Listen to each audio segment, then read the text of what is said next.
Olá, sejam bem-vindos a mais um vídeo aqui no canal Tudo sobre Economia. Mas antes de eu falar por que o Bitcoin está caindo e as outras criptos também, deixe seu like nesse vídeo para que essa informação possa chegar a cada vez mais pessoas e se inscreva no canal para estar por dentro de todo o lançamento que a gente coloca aqui.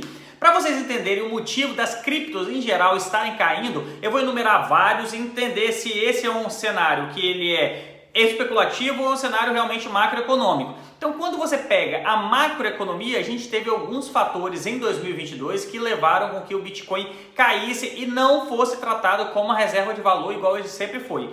Para quem não sabe, o mercado ele sempre busca rentabilidade. E a forma mais fácil de você obter rentabilidade é o que o mercado vai procurar para justamente não ter risco. A gente sabe que quanto maiores os riscos, geralmente maiores os retornos. Porém, como a gente fala que risco alto também leva um risco da ruína, as pessoas tendem a ter ativos mais seguros na carteira para fazer com que tenha uma rentabilidade, nem que seja menor, porém mais segura. Porém, esses rendimentos seguros começaram a ficar mais atrativos, que são os treasuries, os tesouros americanos, os bonds americanos, eles se tornaram mais atrativos pro investidor, o grande fundo, aquele bancão que gosta de botar o seu dinheiro lá para ter uma rentabilidade segura e previsível, começou a ser atrativo. Então, as pessoas que faziam a reserva de valor no Bitcoin viram uma realidade muito melhor num mercado muito mais seguro, que é o maior mercado do mundo, de rentabilidade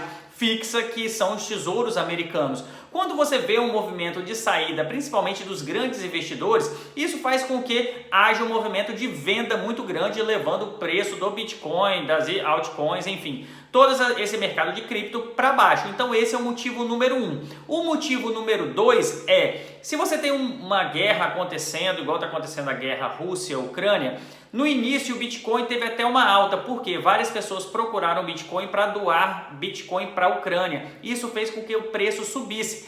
Porém, teve um grande lance que isso levou o Bitcoin para baixo, que foi o aumento das commodities, fazendo com que a inflação voltasse e os governos tivessem novamente que aumentar a taxa de juros, fazendo com que os seus países colocassem a rentabilidade fixa muito mais atrativa do que a rentabilidade variável aí, ou qualquer mercado especulativo, conforme é o Bitcoin, que o Bitcoin, para quem não sabe, ele não tem uma taxa de juros ali fixa. Você tem um valor especulativo, que é, hoje você comprou a 138 mil reais e vai vender ele a 210 mil reais no futuro, que é essa a sua intenção. Porém, ele não tem uma previsibilidade igual às taxas de juros de cada país. Um outro motivo é, a gente teve adesão de alguns países utilizando o Bitcoin como moeda oficial, entre eles El Salvador. Isso fez com que o Bitcoin subisse. Porém, a gente teve também a Argentina, nossos vizinhos aqui, proibindo qualquer transação de Bitcoin no seu país. Então, quando você tem um movimento que restringe o Bitcoin de circular, isso faz com que o preço também caia. Para quem não sabe, a Argentina também exerce um grande poder de compra e isso pode abrir precedente para outros países fazer o mesmo, e isso faz com que a especulação leve a um movimento muito forte de venda. Então, isso também faz com que o preço caia pela oferta e pela demanda.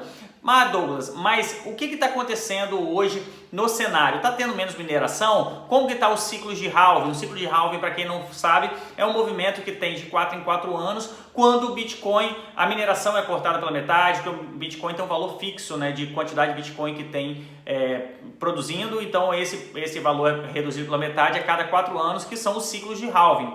Então, quando a gente chega em determinado período, a gente até fala que tem um ciclo de alta, que é pós-ciclo de halving. Então, quando você tem ali o movimento de halving, poucos meses depois a gente tem um pico e logo depois eles falam que tem o inverno da cripto, que é quando a cripto cai às vezes mais de 50%, que é exatamente o que o Bitcoin está caindo. Então, se você está olhando o movimento ali, falando, nossa, o Bitcoin caiu 50% em menos de um ano, sim, a gente tinha um cenário que era meio complicado, um cenário de pandemia, e hoje a gente tem um movimento de guerra, aumento de commodities, aumento de taxa de juros. Então, o movimento macroeconômico, ele deu uma mudada, porém, todos os indicadores que mostram as taxas de produção de Bitcoin, de clientes usando Bitcoin, de fundos usando Bitcoin, são favoráveis a um movimento de alta.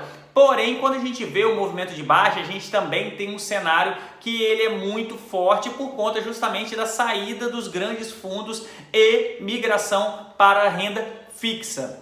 Tem uma outra boa relação que a gente gosta muito de mostrar, que isso é uma correlação, né? Essa correlação ela é numeral, a gente consegue botar a cada fração de 25, então 0,25, 0,50, 0,75, para correlacionar alguns dois ativos, por exemplo, bolsa e dólar. Quando a gente vê a bolsa brasileira, por exemplo, geralmente ela tem uma correlação negativa em 0,50 com o dólar. E o que isso quer dizer? Se a bolsa normalmente sobe, em 50% dos casos o dólar cai. Isso é uma correlação. Então, com o Bitcoin e a bolsa americana, isso também acontece. Quando as pessoas estão migrando para a bolsa americana, isso faz com que o Bitcoin suba. E esse movimento que a gente está tendo agora, justamente por essa migração dos grandes fundos diretamente para o Tesouro Americano, faz com que também os analistas gráficos do Bitcoin tirem os seus ativos ali ou sugerem aos seus clientes retirar os ativos do Bitcoin e colocar na rentabilidade fixa, porque é um movimento de correlação da retirada das pessoas que têm rentabilidade ali, têm ações na bolsa americana, eles estão retirando e jogando para a renda fixa, assim como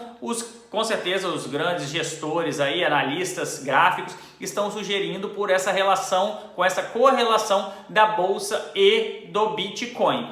Espero que tenha ficado claro. Lembre-se, o Bitcoin ele não tem uma previsibilidade. A gente está fazendo uma análise macroeconômica e microeconômica para vocês entenderem que às vezes esses sinais de ruído levam o Bitcoin para baixo, mas lembrando que ele continua a todo vapor, com mais clientes entrando, mais fundos apostando que ele irá subir, terá um novo ciclo de alta, mas infelizmente a gente não tem previsibilidade sobre os ativos, principalmente as criptomoedas.